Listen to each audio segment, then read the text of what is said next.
Hola, bienvenidos a un nuevo vídeo de Politiqueando.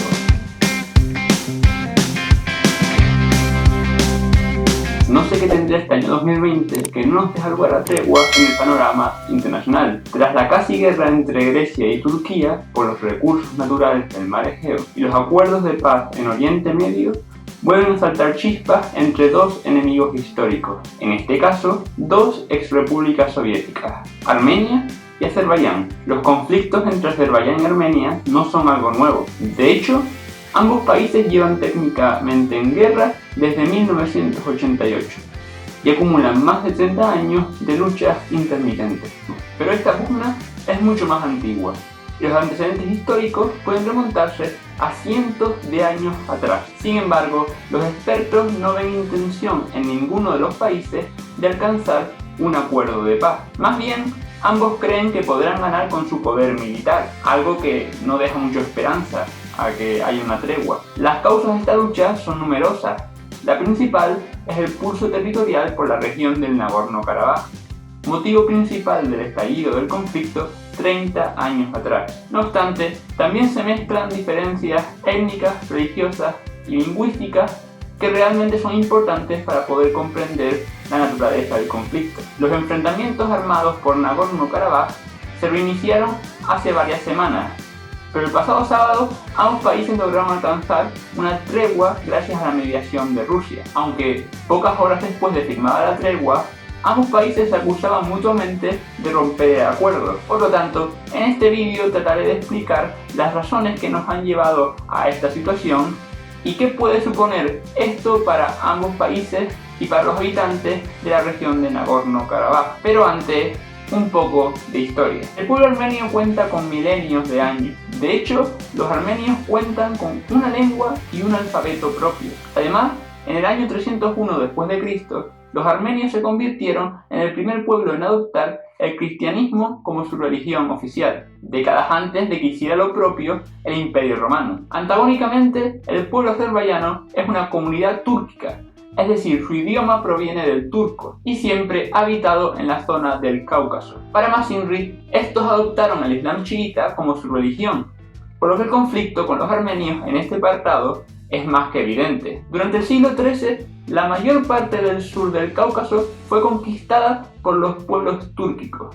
Los armenios quedaron bajo el control del Imperio Otomano. La dominación turca sobre el pueblo armenio acrecentó el odio entre ambos hasta un punto extremo. Esta dominación se alargó hasta el siglo XIX, cuando la mayor parte de Transcaucasia pasó a formar parte del Imperio Ruso. De hecho, las actuales Armenia y Azerbaiyán se encontraban en la frontera entre el Imperio Otomano y el Imperio Ruso, y Armenia estuvo durante un largo periodo dividida en dos. Durante esa época, comunidades armenias y azeríes convivieron en las mismas ciudades y pueblos, con las consiguientes disputas que surgían por motivos étnicos y religiosos. Con el estallido de la Primera Guerra Mundial, el Imperio Otomano acusó a los armenios de estar colaborando con Rusia, y los primeros llevaron a cabo un genocidio contra la población armenia que se encontraban en territorio otomano. En menos de 10 años fueron asesinados alrededor de 1,5 millones de armenios. Esto provocó numerosos desplazamientos de armenios a Rusia. No obstante, coincidiendo con el final de la Primera Guerra Mundial,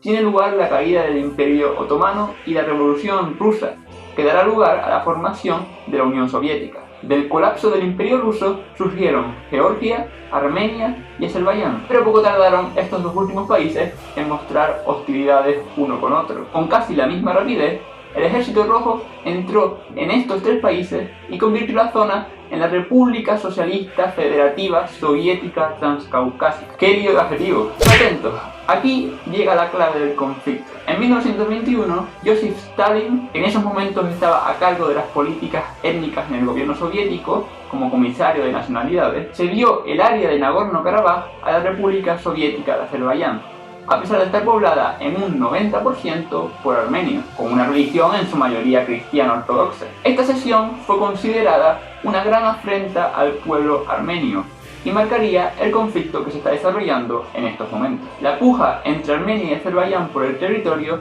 estuvo congelada desde 1921 hasta finales de la década de 1980, en medio del declive de la Unión Soviética y coincidiendo con las reformas de Mikhail Gorbachev, ex líder de la Unión Soviética. Estas reformas dejaron a las repúblicas soviéticas a su suerte. Cuando los países que formaban parte del bloque comunista comenzaron a separarse, el Parlamento Regional de Nagorno-Karabaj, que ya era una región autónoma dentro de Azerbaiyán, votó por formar parte de Armenia. En febrero de 1988, el mismo año en que se pusieron en marcha las reformas, Yerevan, la capital de Armenia, experimentó grandes movilizaciones. Millones de armenios tomaron las calles con el objetivo de que se reconociera a Nagorno-Karabaj como una región armenia. Armenia y Azerbaiyán entraron en una sangrienta lucha a gran escala que duraría desde 1988 a 1994. No obstante, fue con el fin de la URSS en 1991 cuando, según los académicos,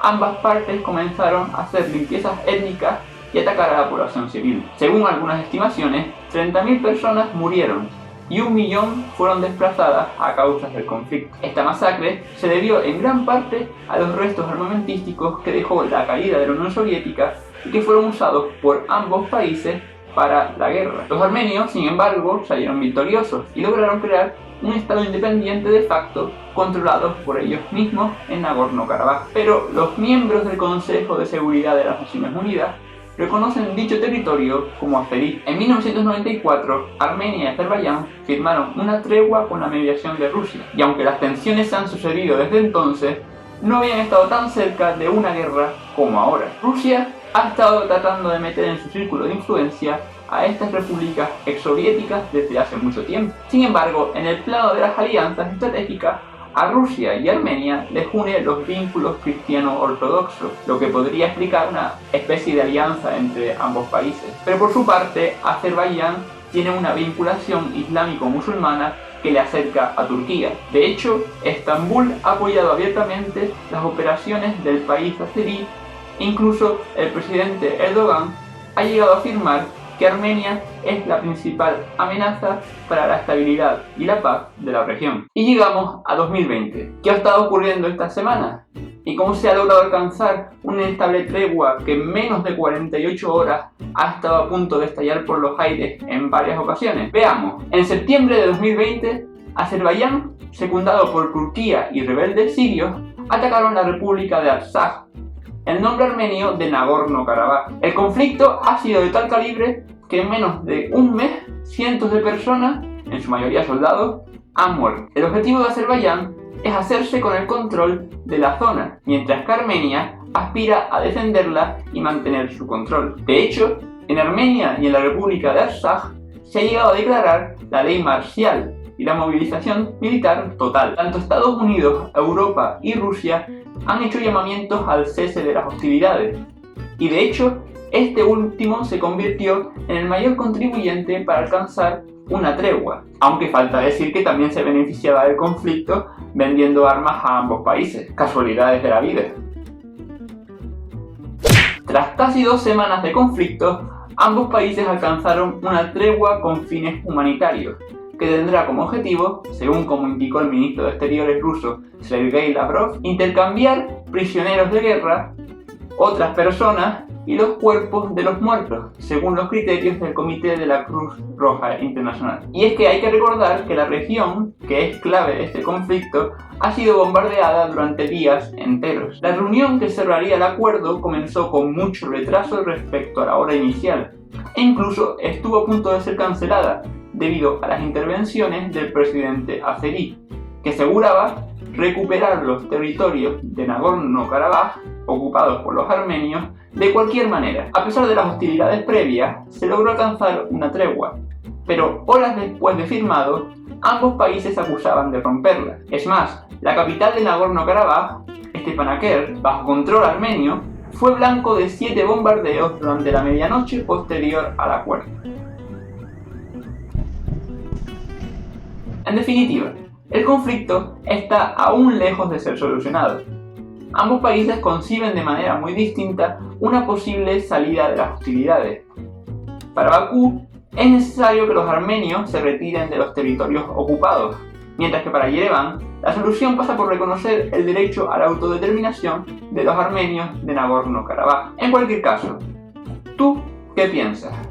¿Crees que este histórico conflicto podrá solucionarse en el corto plazo? ¿O por el contrario, las hostilidades solo acabarán cuando uno de los dos países se imponga sobre el otro? Deja tu opinión en los comentarios y nos vemos en el próximo vídeo. Hasta entonces, un saludo.